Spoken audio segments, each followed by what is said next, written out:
Good morning, good morning, good morning. This is Pastor Darrell Matthews, Associate Minister of the First Baptist Church at College Hill in beautiful Tampa, Florida. And you have joined us for the 1 minute message this morning, coming from Proverbs chapter 19, verse 12.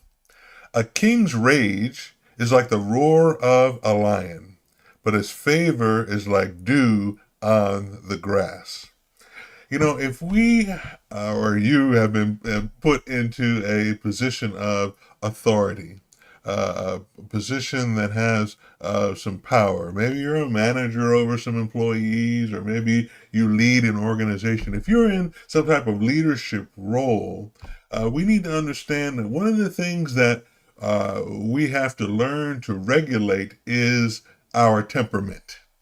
Okay, and Solomon gives us some wisdom here in that he says a king, and it doesn't get any higher than that in Old Testament times, a king's anger is like a roaring lion, and no one wants to be around. Well, I don't know about you. I don't want to be around a lion outside of a cage by itself, let alone let it be angry.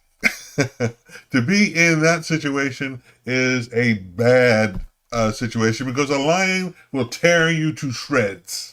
And we have to be careful in leadership that we don't tear the people we are called to lead to shreds. Sometimes we can cut people down with our words. Sometimes you can just give somebody a particular look and demolish them. Okay, and so Solomon says, rather than be that lion, that roaring lion that scares and intimidates, okay, he says a leader or a king that gives favors like dew on the grass. If you've ever walked outside first thing in the morning and seen dew on the grass, there's nothing intimidating about that scenario. There's nothing about dew on the grass that's going to cause you to shudder. Okay, it's a very calming and inviting kind of environment. And as leaders, we want to be direct and deal with challenges that come up in our leadership. Okay, but we want to deal with the problem or the challenge and not pound on a person unnecessarily. Now, if it's a human resource thing, that's a whole different dynamic. But even still, you don't want to crush the person. You want to deal with the problem.